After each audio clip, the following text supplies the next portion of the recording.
Bonjour à tous, Cyril André pour Limpers.com. Aujourd'hui, nous allons faire une vidéo un peu particulière par rapport aux dernières vidéos que j'avais pu faire. Dernière vidéo qui était plus axée sur le jeu en lui-même. Ici, on va essayer de faire une vidéo un peu plus théorique sur le floating. Donc cette vidéo s'adresse à la fois aux joueurs débutants pour qui le mot floating est totalement inconnu, c'est la première fois qu'ils vont entendre ce mot, et également à la fois aux joueurs un peu plus confirmés. On essaiera d'aborder le floating de manière un petit peu exhaustive, pardon, pour essayer justement de peut-être d'approfondir ce concept-là. Alors on va commencer tout de suite par introduire donc le mot floating, essayer d'avoir une définition claire que chacun, voilà, qu'on soit à la même page à ce niveau-là. Donc le floating, c'est tout simplement suivre une mise adverse avec une main faible en ayant l'intention de voler le coup au turn ou à la rivière. C'est-à-dire que si vous êtes en train de coller un continuation bet de votre adversaire avec les notes, vous n'êtes pas en train de le flotter, vous êtes en train de le trapper, entre guillemets, essayer de l'induire en erreur sur l'évaluation qu'il peut avoir de votre range, etc. Mais le floating, c'est bien suivre une mise adverse avec une main faible en ayant l'intention de voler le coup au turn ou à la rivière. Il y a vraiment cette notion-là de main faible et également de voler le coup plus tard. C'est vraiment l'idée principale du floating. Alors, donc le floating, pourquoi utiliser le floating? Le floating est une excellente arme dans le poker moderne pour pas mal de raisons. Et la première, c'est que ça nous permet de voler le coup avec des investissements plus faibles. Alors pour illustrer ce point-là, on va directement servir de l'exemple qui est juste en dessous. Donc imaginons, on va pas ici considérer la limite, on va tout simplement réfléchir à ce coup-là en termes de big blind. Peu importe la limite, donc on va imaginer que le cutoff reste à 3 big blind, vous collez au bouton avec dame valet de cœur et les blind fold, et vous vous retrouvez en heads up sur un board 3, 8, 10 avec un cœur. Et il y a 7.5 big blind au flop, avec donc le raise à 3 big blind, collé, plus la big blind, plus la small blind, ça fait 7.5 big blind. Et donc vous vous retrouvez en heads up sur ce flop 3, 8, 10 rainbow, avec un backdoor flush draw, 2 over et une gut shot, et votre adversaire c'est bet 5 big blind. Alors ici vous avez plusieurs options qui se présentent à vous. La première serait de raiser ce flop en bluff, c'est-à-dire que face à un joueur qui aura une range assez large d'ouverture au cutoff, qui va probablement c-bet la majorité du temps ce flop là, c'est envisageable de pouvoir le relancer en bluff. Et si jamais votre adversaire, encore une fois, donc c-bet beaucoup et une range large, il va très souvent folder sur votre raise au flop et vous allez pouvoir tirer profit de cette situation là sans aucun problème. C'est d'ailleurs quelque chose que les joueurs, je trouve, ne font pas assez, c'est relancer en bluff certains types de boards. Bon, ici c'est une vidéo axée sur le floating, donc on va plus considérer le floating, mais le raise en bluff est très certainement une option EV+, qui va tirer du profit sur le long terme sans aucun problème. Donc c'est une situation qui est envisageable, donc de relancer en bluff ce flop là. Néanmoins ici on va plutôt axer donc sur le floating, c'est-à-dire coller le continuation bet de l'adversaire. Et pour tout vous dire, je pense que ce board 3, 8, 10 avec dame valet, ça doit être le meilleur board possible à flotter avec dame valet de cœur. Bon, on va essayer d'expliquer un peu pourquoi. Alors, donc quand votre adversaire c-bet 5 big blind, vous attendez qu'il fasse ce continuation bet avec quasiment l'intégralité des mains avec lesquelles il va lancer préflop. Et finalement, maintenant vous savez que la majorité des mains rate la majorité des flops. Donc finalement, vous attendez pas forcément à ce que cet adversaire-là ait touché ce flop. Et quand il fait un continuation bet, il va évidemment faire avec toutes ses mains descentes, c'est-à-dire un 10 ou mieux, et également tous ses bluffs. Donc quand vous êtes en train de faire une relance, finalement vous jouez contre toute sa range. Vous savez pas si finalement il a l'overpair ou s'il a le 5 et 6 de cœur par exemple. Auquel cas, s'il a 5 et 6 de cœur, il va foller sur votre raise, et s'il a les as, il va pas foller sur votre raise par exemple. Alors que finalement, quand vous collez seulement 5 big blind, ça va vous permettre, on va passer au point 2, pourquoi le floating, de maintenir une range plus large. C'est-à-dire que quand vous allez coller le continuation bet de votre adversaire, vous allez faire ça avec quelquefois avec des brelans, si jamais vous avez envie de se le payer, brelan 3, brelan 8, brelan 10. Vous allez également faire ça avec n'importe quelle paire, un 8, un 10, et également quelques bluffs, c'est-à-dire par exemple dame valet cœur qu'on peut considérer comme des bluffs, même si finalement ça a quand même une assez bonne équité avec 2 over, une gut shot et un backdoor flush draw. Mais globalement ça reste quand même une des mains les plus faibles que vous pouvez avoir dans votre range. Alors, donc quand vous allez coller votre le raise, le c-bet à 5 big blind, finalement, si on va essayer d'évaluer les différentes cartes au turn qui peuvent apparaître pour justement voir comment votre play va changer. Donc imaginons par exemple qu'il y a un 6 au turn. Si l'adversaire check alors qu'il y a un 6 au turn, c'est probablement pour check folder. Parce que s'il avait une main descente, c'est-à-dire une paire de 10 ou mieux, c'est-à-dire une overpair, as 10 ou quoi que ce soit, il aurait très certainement seconde barrel cette turn pour value. Dans la mesure où vous allez quand même souvent coller avec moins bien. Ça doit notamment ajouter au fait que le 6 va vous donner pas mal de mains type paire plus gutshot, si vous avez quelque chose comme 8 et 9, 8 et 7, 10 et 9, etc. Donc s'il a vraiment une main descente, il va très certainement seconde barrel cette turn pour value. Et d'ailleurs, ça serait même une erreur de sa part de ne pas le faire, parce qu'il y aura tellement de value à pas seconde barrel cette turn avec ses mains descentes que finalement on peut assez facilement considérer qu'il va le faire quasiment systématiquement. Et donc à partir du moment où si votre adversaire check sur un 6, vous allez pouvoir miser et prendre le pot. Donc finalement vous avez investi seulement 5 big blind pour récupérer le pot à 12.5 big blind avec son continuation bet. Alors que quand vous avez relancé au flop, vous investissez 13 big blind pour en gagner 12.5. Ici vous en investissez seulement 5 pour en gagner toujours 12.5 en considérant que le mise au turn a un taux de réussite vraiment élevé, donc il va vous permettre d'investir seulement 5 big blind pour gagner le coup. Et alors, donc je disais au début d'exemple que cette board là était vraiment parfait pour le floating. En fait c'est parce que quasiment toutes les turns vont être favorables à votre main, dans la mesure où si c'est une carte inférieure au 8 par exemple, et que votre adversaire check, ce sera très souvent pour check folder comme on a pu le voir auparavant. Et si c'est une carte supérieure au 10, à savoir un valet qui va vous donner une paire et peut-être la meilleure main, une dame qui va vous donner une paire et peut-être la meilleure main, un roi qui va vous donner un tirage de quinte par les deux bouts, donc sur cette turn là vous allez probablement pas folder non plus, et un as qui va vous donner une double gutshot, c'est-à-dire que si un as au turn, un roi ou un 9 vous donne une quinte. Donc finalement il y a quasiment toutes les cartes du deck qui vont sont favorables. Si c'est une carte inférieure au 8 et qui check, vous allez pouvoir prendre le pot. Si c'est une carte supérieure au 10 et qui seconde barrel, que ce soit pour value ou même en bluff, vous allez pouvoir coller. Donc finalement vous allez pouvoir, enfin ça va être assez difficile pour votre adversaire vous faire folder au turn finalement. Donc c'est vraiment une situation très très favorable de floating, qui va vous permettre voilà, de rendre la vie plus difficile à vos adversaires. Ce que je veux dire par là, c'est que quand vous êtes un joueur qui va être un peu plus coriace sur la majorité des pots, c'est-à-dire qui va pas simplement essayer de toucher une paire pour pouvoir continuer dans la main, mais qui va bluffer certains coups, qui va assez peu souvent fourler sur des conches une batte par exemple, votre adversaire qui va être hors position va avoir beaucoup de mal à s'adapter. Et c'est quelque chose qu'il faut essayer de rechercher, c'est que vous voulez rendre la vie très très difficile, notamment sur les adversaires auxquels vous avez la position, vous avez envie de les faire pleurer, entre guillemets, que vos adversaires vraiment savent pas quoi faire contre vous et qui vous respectent beaucoup, etc. C'est vraiment quelque chose que j'essaye de faire, c'est-à-dire que quand je suis en position sur un joueur, je vais essayer de lui rendre vraiment la vie très très très très difficile. Et notamment le floating, c'est une arme qui va être utile à ce niveau-là. Alors, je voulais juste revenir 2 petites secondes sur maintenir une range plus large en ce qui concerne le floating et une différence par rapport au bluff raise, et que finalement, imaginons par exemple un board roi 5 où vous avez collé au bouton un raise du cutoff, donc vous vous retrouvez un heads up encore une fois, vous êtes sur un board roi 5 et votre adversaire donc c'est bet le flop. Ici c'est envisageable peut-être de raise bluff ce board dans la mesure où vous attendez à ce que cet adversaire là qui a une range large pré-flop n'est pas forcément un roi et du coup n'est pas forcément touché ce board de manière très forte, et c'est envisageable peut-être de le relancer en bluff. Le problème c'est que quand vous êtes en train de relancer un board roi 5 en bluff, finalement vous êtes en train de représenter une range entre guillemets assez polarisée, c'est-à-dire paire de 5 pour full les 5 par les rois, une main type roi dame qui a touché bon à l'endroit, et finalement vous avez une range globalement assez polarisée, c'est-à-dire que vous avez peu de mains que vous allez relancer pour value sur ce type de board. Et que finalement maintenant les joueurs sont assez bons pour pouvoir remarquer ça eux-mêmes, et que du coup c'est pas forcément certain que cet adversaire là va folder sur votre bluff raise. C'est possible qu'il vous 3 bet en bluff, qu'il vous flotte hors position pour essayer de prendre le coup plus tard, et que finalement vous avez une range qui est assez qui est vraiment très peu large. Alors que si jamais vous collez, finalement vous allez avoir une range beaucoup plus large de call pour value, c'est-à-dire que quand vous allez coller un continuation bet sur un roi 5, vous allez avoir des mains type paire de 8, paire de 9, des mains qui vont évidemment pas relancer pour value, mais qui pour autant voilà, vont coller parce que elles sont très certainement, c'est quasiment le top de votre range sur ce type de board. Et que finalement, si jamais vous avez quelque chose comme paire de 5 pour full les 5 par la roi, vous avez roi dame également, vous allez également de temps en temps également coller. Donc finalement c'est pas pour autant que quand vous collez vous avez une range faible, c'est à dire que quand vous collez vous avez également toutes les mains très très fortes que vous auriez pu relancer directement au flop pour value également. Donc finalement le call a le mérite de vous maintenir une range plus large de call pour value, c'est à dire que vous avez toutes les mains que vous auriez pu relancer, également des mains entre guillemets de force moyenne qui sont également dans votre range, et que quelquefois le call ça va peut-être annoncer plus de force qu'un raise. Ici par exemple quand vous collez, c'est pas pour autant que l'adversaire va vous second barrel en bluff si souvent que ça, parce que quand vous avez des mains type paire de 9 vous allez peut-être pas il y a quand même pas mal de turns sur lesquels vous n'avez pas foldé non plus, ajouté au fait que vous pouvez déjà être en train de se le payer une main énorme, et que voilà, il va pas pouvoir second barrel impuniment toutes les turns quoi qu'il arrive.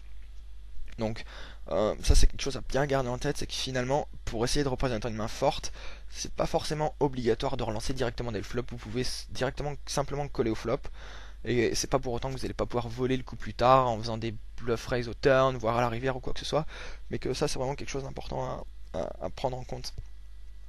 Alors, on va tout de suite s'intéresser au candidat idéal à flotter. Ça, c'est quelque chose de vraiment extrêmement important à prendre en compte.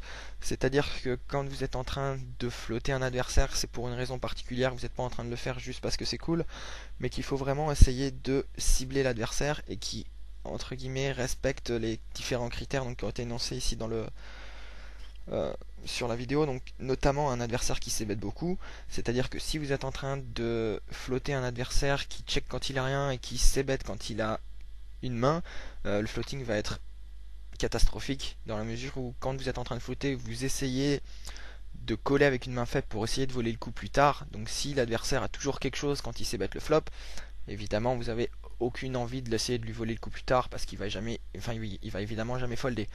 Donc c'est obligatoire d'avoir un adversaire qui va faire beaucoup de continuation bet. Également un adversaire qui a une range large. Ce que je veux dire par là, c'est que si vous êtes en train de flotter face à un adversaire qui a une range très très tight, imaginons que ce soit un joueur, un hit qui relance UTG et qui a une range vraiment très très forte du type paire de valet mieux, vous n'avez pas envie de le flotter non plus parce que, encore une fois, quand vous êtes en train de flotter, c'est pour essayer de voler le coup plus tard. Et vous allez, enfin, quand vous êtes en train de flotter, c'est pas pour faire le dé paire d'as à votre adversaire. Donc finalement, il faut que ce serait plus intéressant d'essayer de faire ça face à un joueur qui a une range plus large, c'est-à-dire un joueur qui est relancé peut-être plus en fin de position. Un joueur qui va relancer au bouton, par exemple, ou au cutoff, aura une range beaucoup plus large qu'un joueur qui a relancé UTG, évidemment. Donc ça, c'est également quelque chose à prendre en compte, c'est que vous voulez flotter un adversaire qui aura une range large et qui va assez souvent ce qui rejoint le troisième point qui va assez souvent check folder la turn. C'est-à-dire que si vous êtes face à un adversaire très agressif qui va seconde barrel extrêmement souvent, vous avez également aucune envie de le flotter parce que l'idée c'est de coller le flop pour essayer de lui voler le coup quand il check la turn. Donc si jamais vous êtes face à un adversaire qui seconde barrel quasiment systématiquement, vous avez aucune envie parce que vous allez coller le flop et vous n'allez pas pouvoir voler le coup au turn, vous allez devoir folder la turn. Donc ça sera un peu jeter de l'argent par la fenêtre de coller le flop pour folder la turn. Donc finalement il y a quand même trois critères assez importants. Donc un joueur qui va s'ébattre beaucoup, qui va également avoir une range assez large et qui va se battre assez peu sur les pots et abandonne facilement. C'est les trois critères assez importants pour déterminer le bien fondé d'un floating ou pas au flop. Principalement, voilà, ça va être les trois critères qui vont être assez importants en ce qui concerne le choix de faire un floating ou pas. Alors maintenant, on va essayer de s'intéresser que ce soit au floating en position et le floating hors position. Alors tout d'abord, on va se concentrer sur le floating en position et je vous encourage à tout d'abord essayer le floating en position par rapport au floating hors position. On verra par la suite que le floating hors position est réalisable, mais ça reste néanmoins beaucoup plus compliqué et avec un taux de réussite beaucoup moins élevé que le floating en position. Le floating en position, ça va être quand même beaucoup plus profitable et notamment également beaucoup plus facile à réaliser. La principale raison, c'est qu'on va avoir une meilleure appréciation de la range adverse, c'est-à-dire que en étant le dernier à parler, évidemment, vous avez beaucoup plus d'informations sur la main de votre adversaire que si vous êtes le premier à parler, et notamment sur certains types de boards, ça va être assez facile à voir quand il va assez mettre le flop et checker la turn, par exemple, qu'il aura probablement rien et que c'est souvent checké pour abandonner. Quelquefois, comme on va le voir par la suite, c'est possible que l'adversaire check pour induire un bet et qu'il puisse check raise, etc. Mais ça reste quand même globalement assez rare d'une manière générale et que finalement le fait d'être en position on va pouvoir avoir avoir une meilleure appréciation de la range adverse et essayer de bien déterminer quand il check si c'est pour abandonner ou si c'est pour check coller, etc. Donc on va avoir plus avec l'expérience, on va pouvoir plus facilement voir ce qu'est en train de faire l'adversaire et du coup ça va nous permettre tout simplement de pouvoir tirer beaucoup plus de profit de ce move là en étant en position. Également le floating, donc sachant un petit peu ce que je disais, ça va être beaucoup plus difficile pour l'adversaire à contrer, c'est-à-dire que la position est une arme tellement redoutable que le fait d'être hors position, ça va être tout simplement très difficile pour votre adversaire de faire quoi que ce soit. C'est vrai que quelquefois quand il est face à un adversaire qui flotte beaucoup, il va peut-être pouvoir check raise des turns ou quoi que ce soit, mais bon, check raise la turn, ça va peut-être également lui faire rater de la value sur une certaine partie de votre range qui va check back la turn, donc finalement, pardon, le fait d'être hors position, ça va être beaucoup plus difficile de votre adversaire à contrer que s'il est en position et qu'il va pouvoir un peu manipuler la taille du pot comme il veut, etc. Parce que quand vous êtes en train de miser la turn, c'est potentiellement pour également miser la rivière. Donc ça va être assez difficile quand même pour votre adversaire de vous coller avec une main faible au turn pour finalement folder à la rivière si vous misez encore. Et que voilà, pour toutes ces raisons, le floating en position sera quand même beaucoup plus facile à réaliser et sera également beaucoup plus fruitable parce que ça aura une chance un taux de réussite beaucoup plus élevé qu'en étant hors position. On essaiera de voir un petit peu des exemples en fin de vidéo des mains que j'ai pu jouer, que j'ai tiré de mon tracker, et on essaiera justement de voir un peu plus en détail ce qui concerne le float position. Je voulais juste parler rapidement du floating hors position. Donc comme je disais, le floating hors position c'est quelque chose à utiliser vraiment avec parcimonie par contre, et que il va falloir extrêmement bien sélectionner ses boards. Je vois beaucoup de joueurs qui flottent hors position sur des boards qui s'y prêtent absolument pas et qui vont vraiment perdre de l'argent à flotter en étant hors position. Et l'idéal quand vous êtes en train de flotter hors position, en fait on va commencer plutôt par là, c'est que au poker il existe donc 3 niveaux de pensée. Le premier c'est qu'est-ce que j'ai dans les mains et comment ma main se connecte avec le board. Donc je sais pas, par exemple si on a As-Roi, qu'il y a un Roi au flop, on a top pair, top kicker, c'est le premier niveau de pensée. Le deuxième niveau de pensée sera plutôt qu'est-ce que je pense que mon adversaire puisse avoir. Donc en fait c'est un peu du end-raining, c'est-à-dire essayer de mettre votre adversaire sur une end range. Et le troisième niveau de pensée sera qu'est-ce que pense mon adversaire que je puisse avoir. Donc finalement quand vous êtes en train de réfléchir à ce que peut avoir votre adversaire, l'adversaire est en train de faire de même sur ce qu'il pense que vous puissiez avoir. Donc le troisième niveau de pensée, c'est essayer de déterminer ce que pense votre adversaire que vous avez suivant vos différentes décisions que vous avez pu avoir pré-flop, au flop, au turn et à la rivière. Donc l'idéal quand vous êtes en train de flotter hors position, c'est que vous puissiez coller un continuation bet sur un board sur lequel l'adversaire va souvent checker la turn, et que quand vous allez miser la rivière, vous allez pouvoir représenter une main qui value bet. Et que si jamais vous n'arrivez pas à remplir ces 3 critères là, c'est probablement pas une bonne situation de floating. Alors j'ai sélectionné 3 boards différents pour justement illustrer ces points là. Donc le premier sur un board 6-6-7, on va considérer ici dans toutes ces situations là que on a collé un raise en étant en big blind, un raise du bouton en étant en big blind. Et finalement notre main ne nous apporte pas, on va simplement considérer qu'on a des mains qui ont totalement raté le board. Donc pour le premier board par exemple, on va considérer qu'on a collé avec valise de cœur au big blind face à un raise du bouton. Donc nous retrouvons un heads-up sur un board 6-6-7 et l'adversaire fait un continuation bet. Alors, on se doute probablement qu'il a raté ce board extrêmement souvent sur un board 6-6-7. Donc ça serait peut-être envisageable de le flotter hors position, c'est-à-dire coller pour essayer de lui voler le coup plus tard. Néanmoins, il y a plusieurs problèmes sur ce board-là en particulier.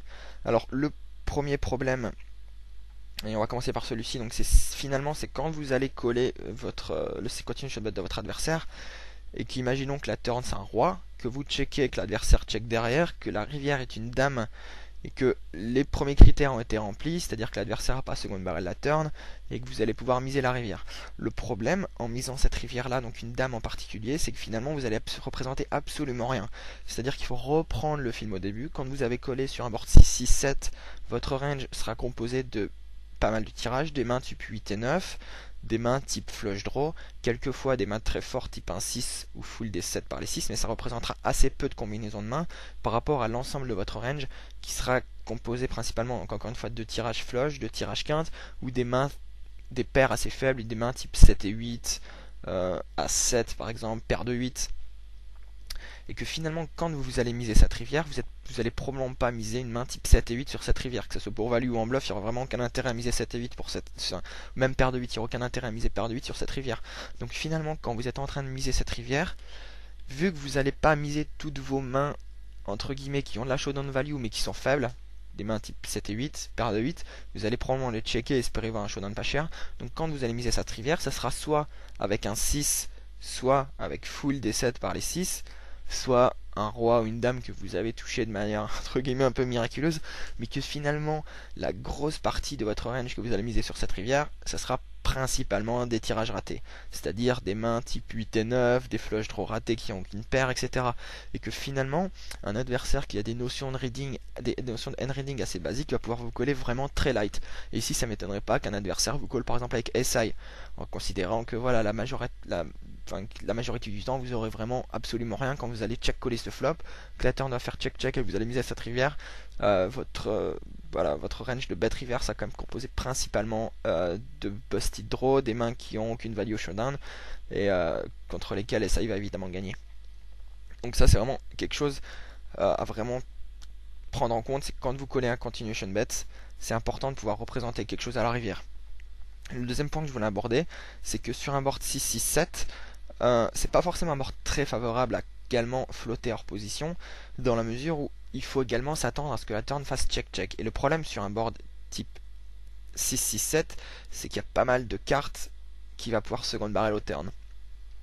Et que finalement, du coup, c'est coller le flop pour folder la turn, c'est vraiment pas profitable, avec absolument rien évidemment. Et bon, on va plutôt servir du board même numéro 2 pour essayer de mettre ce point en valeur. Et c'est une main que j'avais d'ailleurs joué quand on était à Vegas cet été, donc j'avais discuté de cette main avec Balmix, avec François.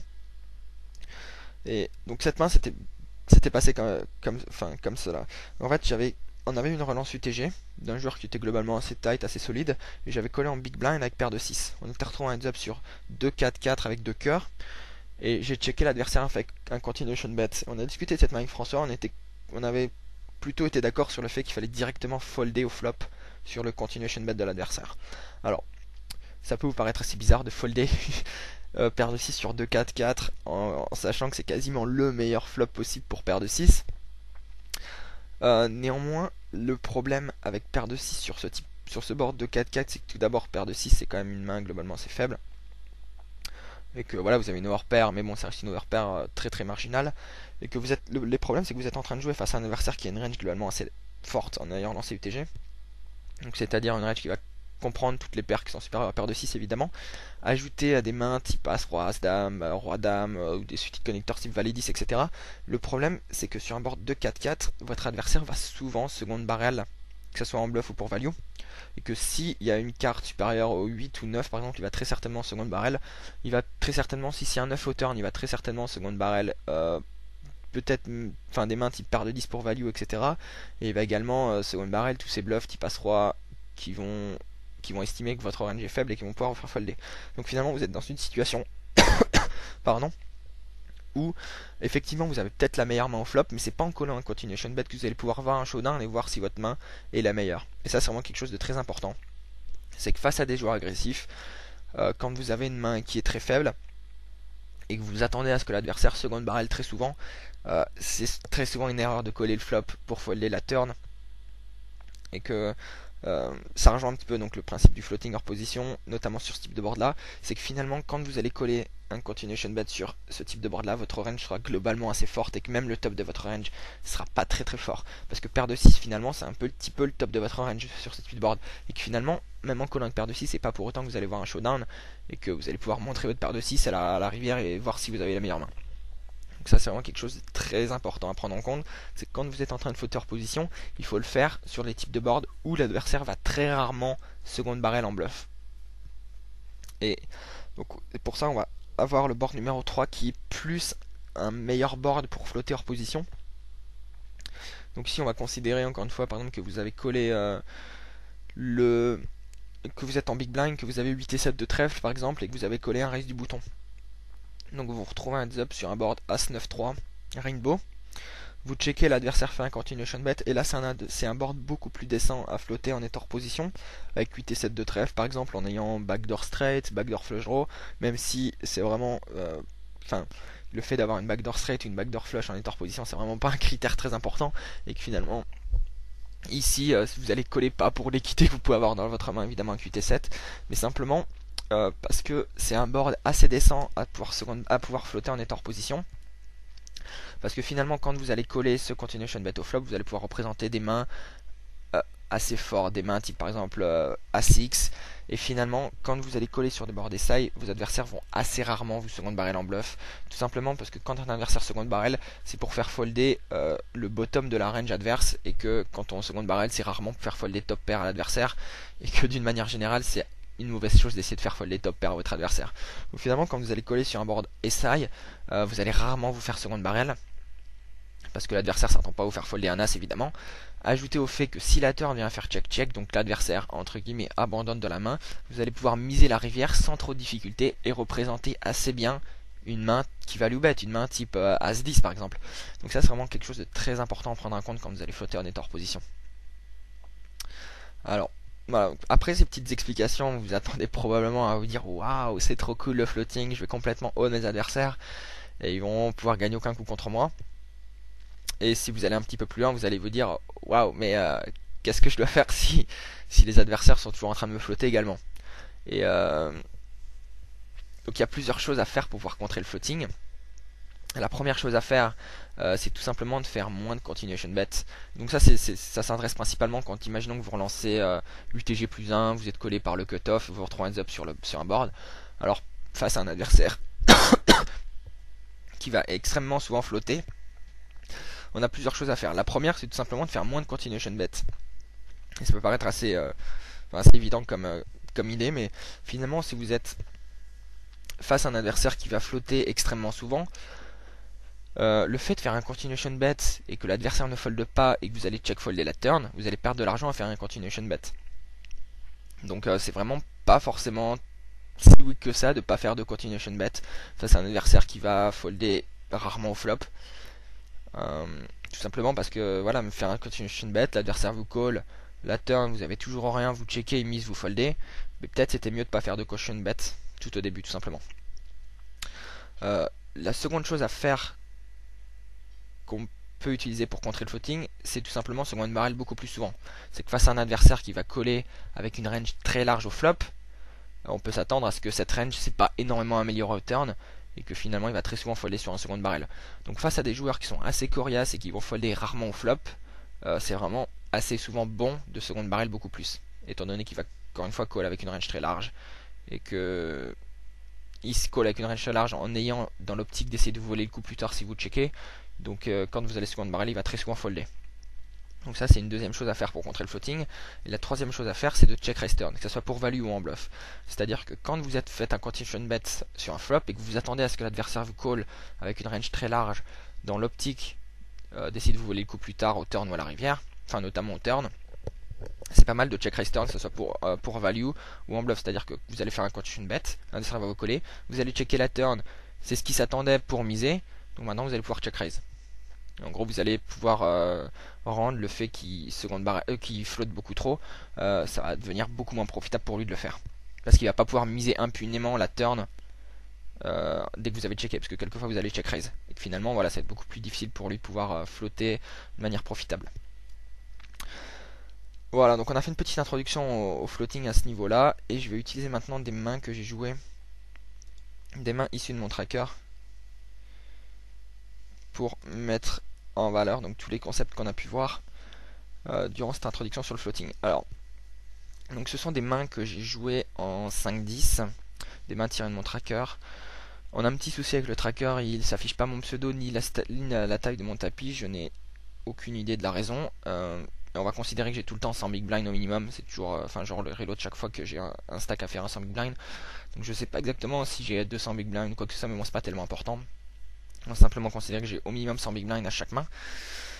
Alors, donc nous avons une relance d'un joueur UTG, nous coulons au bouton avec As-Valet de carreau, et nous nous retrouvons un heads up sur un board Roi 10-4, avec un flush draw à pique, et nous avons backdoor flush draw, une gutshot et une overcard. Donc nous avons un adversaire qui sait bet ce flop là. Alors, la première chose qu'on peut remarquer, c'est que l'adversaire a relancé UTG, et que finalement, donc tout à l'heure je disais que flotter un adversaire qui a une range assez large, c'est rarement une bonne chose, c'est vrai. Néanmoins, notamment sur les tables 5 deed comme ils peuvent exister sur un game, les ranges sont quand même globalement assez larges d'une manière générale, et même UTG il va avoir quand même pas mal de mains qui auront raté ce flop. C'est à dire que toutes ces paires inférieures au 10 qui va très certainement relancer au flop, qui va relancer pré-flop pardon, vont faire un continu de bet sur ce type de board parce que c'est quand même un board favorable à la perception qu'on peut avoir de sa range UTG, mais finalement vont abandonner au turn si jamais je viens le coller. Ajouter à ça qu'il a lancé également pas mal de set collectors qui auront pas de paire, pas de tirage sur ce type de board, qui vont également très souvent abandonner au turn. Donc on a une situation globalement assez profitable de floating, donc coller ici pour essayer de lui voler le coup plus tard, ça sera envisageable de relancer. Le problème c'est qu'en relançant on va représenter beaucoup moins de mains que si on call, c'est à dire que si on vient relancer on va représenter notre flush draw, Borland 4, Borland 10, Roi 10, mais c'est à peu près tout, alors que si on call, on va pouvoir représenter beaucoup plus de mains, on va pouvoir représenter également des flush draws, on va pouvoir représenter des mains type Dame Valet, Roi Dame, As 10, etc. Enfin, on va pouvoir représenter beaucoup plus de combinaisons de mains, et finalement, c'est pas pour autant que quand on call, l'adversaire va second barrel systématiquement. Donc la turn est le 4 de pique, l'adversaire check, nous misons, et l'adversaire fold. Voilà, donc ça c'est vraiment le concept, c'est vraiment la main basique pour expliquer ce qu'est le floating. Donc ici on a réussi à gagner le coup en n'ayant absolument pas de paire et qu'on a pu voler l'adversaire au turn en ayant collé le flop. Alors, on va avoir une deuxième main. Donc ici, c'est légèrement différent. Donc nous allons relancer au cut-off avec valet 9 de trèfle. Nous avons un squeeze de la big blind. Alors, ici j'ai opté pour un call. On va pas vraiment s'attarder vraiment sur la raison du call ou quoi que ce soit, mais vraiment se concentrer sur le floating. Mais là, une des raisons, c'est qu'en gros, sa range restera quand même globalement assez large et qu'il a une situation assez profitable de squeeze face à un joueur qui relance beaucoup de mains au cut-off, un call en small blind. Il va pouvoir tirer du profit ici à squeezer avec pas mal de mains. Alors, on se retrouve un heads up sur un board dame 7-8. Et l'adversaire donc fait un continuation bet. Et là, on peut s'attendre à ce qu'il va c-bet ce board vraiment très souvent. Et que quasiment avec toutes les mains avec lesquelles il va squeezer pré-flop, il va très certainement les faire un continuation bet au flop. Donc finalement, ça range n'a pas énormément changé sur ce type de board. Alors ici, nous avons simplement une gutshot, on n'a aucune overcard. On a simplement une gutshot et backdoor flush draw. Néanmoins, en collant, en fait, on va assez souvent représenter des mains de force moyenne avec lesquelles il va pas forcément une seconde barrel. Quand on va coller, la majorité de notre range sera composée de dames, des mains type as-dame, roi-dame, dame-valet, des mains type paire de 10, paire de valet, et que finalement c'est pas pour autant qu'il va seconde barrel. Je pense qu'il peut seconde barrel en bluff des mains, des cartes type un roi ou un as, même si c'est pas forcément, enfin c'est des cartes qui vont également nous donner un certain nombre de fois double paire, mais que finalement sur toutes les cartes inférieures à la dame, il va quasiment jamais nous seconde barrel en bluff, et que du coup on va pouvoir enfin suivant la turn, on va peut-être pouvoir lui bluffer le coup à la turn quand il check. Donc on va ici coller le flop. La turn est une dame, donc qui est une excellente carte. Par contre là c'est vraiment la carte parfaite pour pouvoir essayer de lui bluffer le coup, en sachant que quand on call, on aura souvent une dame. Donc ici c'est ce qui se passe, adversaire check. Et à partir du moment où check, étant donné que il s'attend probablement à ce qu'on ait énormément de dames dans notre range quand on call le flop, on a un bet assez facile à faire. Et on remarque donc je fais un bet à 255 dans un pot qui en fait 580, donc je fais un inférieur à la moitié du pot, mais ça suffit pour le faire folder et prendre le coup. Alors on va maintenant s'intéresser à la troisième main. Donc toujours en 5-10, nous allons relancer 10 et 6 de cœur au bouton. Nous sommes collés par le joueur. Oups. Je vais revenir au début de la main. Donc, nous relançons 5 et 6, 10 et 6 de cœur au bouton. Nous sommes collés par le joueur au big blind et nous nous retrouvons un heads up sur un board 8-8-7. Donc l'adversaire check. On a un board assez favorable à faire un continuation bet où on s'attend à ce que l'adversaire va très souvent folder. Donc nous allons faire un continuation bet ici sur ce board. L'adversaire nous... Oups, j'ai encore raté. Donc, on va faire un continuation bet sur ce flop. Et l'adversaire nous check raise. Alors, quand l'adversaire va nous check raise sur ce type de board, en gros sa range ça sera soit un 8, soit un bluff. Enfin, soit paire de 7 aussi. Soit paire de 7, soit un 8, soit un bluff. Et que un joueur agressif aura beaucoup plus de bluff dans sa range sur ce type de board que de 8 évidemment. Il s'attend également à ce qu'on ait raté très souvent ce flop. Donc il s'attend à pouvoir tirer du profit, à faire des raise bluffs sur ce type de board. Ici en ayant une gutshot, c'est-à-dire un petit peu d'équité même si c'est pas énorme, ajouté au fait qu'on s'attend à ce que sa range soit globalement assez large. Ici on va flotter son raise en étant en position.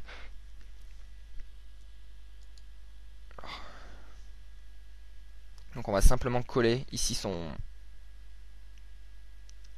raise en étant en position. La turn est un 8. L'adversaire check. Ici nous allons miser seulement 140, c'est-à-dire vraiment un bon temps très faible par rapport au taille du pot, donc c'est quasiment un tiers du pot, un peu plus d'un tiers du pot. Mais sur ce type de board, quand sa range sera vraiment très faible, c'est-à-dire que je m'attends en fait à ce qu'il fold quasiment 100% du temps sur cette turn quand il check. Donc on va pouvoir miser et prendre le pot. Alors maintenant on va essayer de voir quelque chose d'encore une fois différent. Alors cette fois-ci donc on a le joueur au bouton qui va relancer. La small blind fold. Nous allons 3 bêtes valet 10 en étant en big blind collé par le joueur au bouton. Donc nous retrouvons un heads up sur un pot 3 bêtes. Nous retrouvons un heads up sur un board 5-5-2. C'est un board très favorable à faire un caution bet qui a beaucoup plus touché la perception que peut avoir notre range que la sienne. Donc on va pouvoir tirer beaucoup de profit à faire un caution bet. On s'est bet ce board à 145 dans 225 et l'adversaire nous raise. Alors c'est vraiment assez surprenant qu'il nous raise. quelquefois il va pouvoir relancer ce type de board pour value si jamais il a slow playé une main type paire de dames et mieux pré-flop, c'est-à-dire s'il a simplement collé avec les as pré-flop, c'est possible qu'il raise ce type de board en espérant stacker une main type paire de 10 par exemple, mais que globalement sa range sera composée comme et de très souvent d'énormément de bluffs, et que voilà, enfin la majorité du temps il va 4 bet avec les as, c'est vrai que quelquefois il peut simplement les coller, mais quand il va coller avec les as, peut-être quelquefois il va aussi simplement coller le flop. Donc finalement quand on regarde toutes les différentes options disponibles avec toutes les options qu'il a de ses dispo paire de as, finalement quand il raise le flop ça sera une situation, enfin ça sera vraiment une partie infime de sa range globalement, et qu'il aura quand même toujours beaucoup de bluffs dans sa range quand il va relancer ce type de board 5-5-2 en étant en position. Alors ici, ce serait possible de 3 bet le flop, c'est-à-dire que quand il fait 300, on fait un click it back entre guillemets pour essayer de lui faire folder ce type de main, mais que ici j'ai opté plutôt pour un call, c'est-à-dire flotter son raise cette fois-ci donc en étant hors position. Donc je vais simplement coller les 300. Alors c'est vrai qu'avec valet 10 je colle évidemment pas pour la value de ma main. Avec hauteur valet je m'attends évidemment pas à ce que cette main soit la meilleure. Il peut bluffer avec une main meilleure que la mienne évidemment. Néanmoins en collant je m'attends à ce qu'il pense que je vais jouer toutes mes mains très fort de cette manière là. C'est à dire que si j'ai paire de roi, paire d'as etc, il s'attend probablement à ce que je colle son 3 bêtes. Et que finalement quand je vais coller, je m'attends à ce qu'il check la turn très souvent, et du coup que je vais pouvoir miser la rivière avec impunité, pouvoir lui faire folder tous ses bluffs à la rivière, et que c'est ce qui va se passer. Donc la turn qui est une dame va faire check check, la rivière est un 8, et je vais miser encore une fois un tiers du pot, pas besoin de faire plus, vraiment j'essaie de lui faire folder une main très très faible, et il fold, et donc je peux prendre le pot ici avec valet 10, ce qui est une excellente chose évidemment.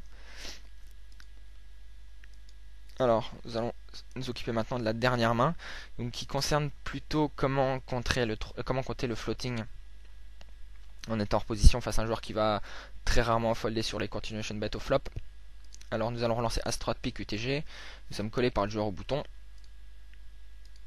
et nous nous retrouvons en heads up sur un board valet 8. Nous allons faire un continuation bet, l'adversaire va nous coller. Donc nous sommes sur cette turn. Alors, c'est important d'essayer de déterminer donc la range avec laquelle notre adversaire va nous coller au flop. Donc quand l'adversaire va nous coller au flop, il va nous coller très certainement avec un valet. Il va peut-être relancer quelquefois avec un valet, il va quelquefois nous coller avec un valet. Il va également nous coller avec un 8, des mains type paire de 9, paire de 10. Et il y a énormément de tirages aussi dans sa range, c'est-à-dire des mains type 9 et 10, des gutshots type dame 9, 9, 7, voire des petits mains type roi dame qui flottent avec seulement 2 overcards, et que finalement sa range quand même pour coller sur ce type de board sera globalement assez large. Ajouté au fait que finalement les mains qui va miser pour value au turn sont quand même assez souvent assez rares, c'est-à-dire que il va très certainement, enfin il va systématiquement miser un valet pour value au turn, mais des mains type paire de 9, paire de 10, c'est peut-être envisageable qu'il les check quelquefois pour pot de contrôle, dans la mesure où il a aucune envie de se faire check raise évidemment. Et que finalement, les mains avec lesquelles il va miser pour value au turn, ce sera principalement des valets, mais qu'il va miser très certainement tous ses bluffs au turn, c'est-à-dire des mains type roi dame, des mains type 9 et 10, qui n'ont pas amélioré, vont très certainement miser la turn quand je check.